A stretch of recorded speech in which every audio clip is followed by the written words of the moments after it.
Takže ahoj, máme tu rychlej haul z Rossmannu, kam mě Pepa vzal, byl tak hodný, že mě vzal do Rossmannu. A klasika, to tady nebudu, prostě to tady nebudu okecávat, tady tu jednu věc, to je prostě do koupelny. Prostě klasika, vzala jsem se 3 balení, jsou tam jenom 3. Klasika, tady ty, na menstruaci tady ty kalhotky, jednorázový klasika, nebudu to okecávat, chápeme se. Tak, pak Pepa chtěl nějaký žiletky, já jsem koukala taky na ceny. Jo, ale tady ty se mi líbily, že tam je 3+1, je to od značky Gillette. Gillette, nebo jak se to říká. A jsou tam 4 ty holítka, takže super. Tak jsem vzala holítka. Pak jsem si vzala, že zkusím značku Catrick Cosmetic, což je fakt dobrá, drahá značka.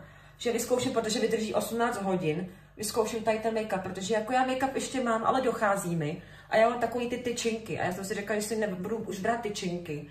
Že zbytečně furt utrácím za tyčinky a že si vezmu a vyzkouším tady ten make-up. A je to číslo odstín 10, jestli to vidíte. Odstín 10, to je takový ten světlej. A já potřebuji světlej make-up, já jsem pak hrozně oranžová. Takže tady ten make-up. Pak jsem si tam vzala takovejhle speciální jelení lůj na pusu, takže já si hned namažu pusinku. Jestli se mi to podaří otevřít, koukejte. No, jak ono se to otvírá, přemýšlím. To se takhle vysouvá, aha. Tyjo, ten voní.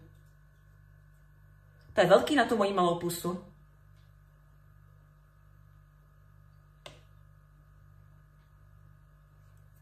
Ale aspoň nebojí popraskanou pusinku.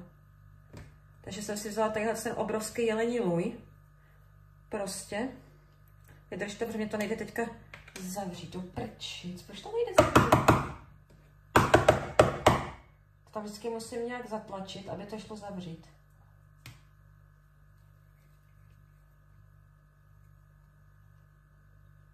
Tak, tady ten jelení lůj jsem si vzala, jelení lůj originál. Cítím, že je dobrý na té puse. No, pak jsem si vzala, protože jsem to měla od té kamarádky, jak jsem měla tu spolupráci s tím kadeřnictvím na tyhle vlasy, tak mi fotila prostě stíny, na to barvení těch, no, víte co, na to barvení těch obočí, tak jsem si koupila takovouhle paletku na barvení obočí, protože ke mně se bude hodit tato barva, protože moje přírodní barva vlasu je kaštanově hnědá, takže se ke mně bude hodit tato. Takže až se to naučím podle nějakého videa malovat obočí, tak si budu malovat i obočí, když na to moc času není. Malovat si obočí, že když někam jdeme. No a potom ještě jedna věc, ještě 2 věci. Jsem si koupila, že vyzkouším od značky Dermacol, tadyhle tu krásnou fixu na oční linky. Ty oční linky taky neumím malovat, ale budu se snažit. A takhle vypadá ta tuška. Takhle vypadá ta tuška a fakt je pěkná. Takže jsem si řekla, že vyzkouším tady tu fixu na oční linky. A jako ještě předposlední věc, to si musím ustříhnout nějak, nebo nožem udělat, já nevím, jak se to dělá. Moment, nechci tady ukázat na videu nůž, protože to se nesmí. Já jsem tady potřebuji odtrhnout ty gumičky, na kterých to je, abych si ho mohla nasadit a ukázat vám ho. Tak vydržte. Že to je na spoustu gumičkách přidělený. Nebo to taky přidělávají na tolik gumiček. Asi, aby někdo ten prstínek neukrad asi v tom obchodě. Tak to přidělávají na tolik gumiček. Je to zbytečný, protože pak mi to dá práci oddělat. To říkám na rovinu. Ale OK. A je to velikost S, protože já jsem tam zkoušela menší a to mě prostě nebylo. Tak. Stál teda sice 149 korun, ale ten prstínek mi za to stál. Je to S-ko.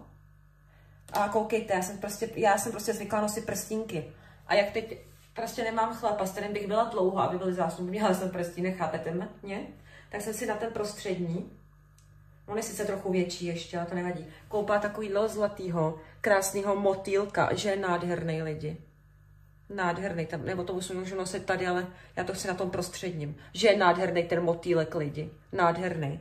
No a pak klasika, to dostane až k večeři. Jsem pejsánkovi koupila od nějaký značky Rossmannu, Winston, 2 tady ty kapsy. Tadyhle ta kapsa, to je z drůbeží a rýží tohle. A tady ta druhá, ta je drůbeží a mrkev. Takže bude mít i zeleninu, takže to jsem koupila psíkovi. Takže tady se to potom dostane. Tady se to potom dostane. Chceš piškoty do misky, viď? Já ti tam dám. Tak a já se fakt jako doporučuju holky tady ten prstínek. Ale už tam moc těch motýlků nemají v tom Rossmannu. Takže utíkejte do toho Rossmannu, dokud tam ten prstínek ještě budou mít. Že je hezký, děvčata. Takovýhle zlatý. A já jsem chtěla něco jarního, letního. Že já jsem prostě zvykla nosit prstínky. A jak jsem žádný prstínek neměla, tak mě to prostě štvalo. Tak jsem si koupila tady toho motýlka jarního, letního. Takže, jestli chcete mít prstínek jako šapaholik Adele, tak běžte do Rossmannu, dokud tam ještě je. A já se tady budu těšit u dalšího videa, jdu uklidit Pepovi ty žiletky do koupelny. Uklidím, ty těstoviny vyhodím, protože prostě už se nedá jíst. Jak už to máme 3. den ty těstoviny, nebo 2., já už nevím. A půjdeme se teda někam projít, já bych si dala totiž ledovou kávu. Tak se půjdeme někam projít. A jak dát pejskovi, pejškůvky, ahoj! Milujeme svoje pejsánky.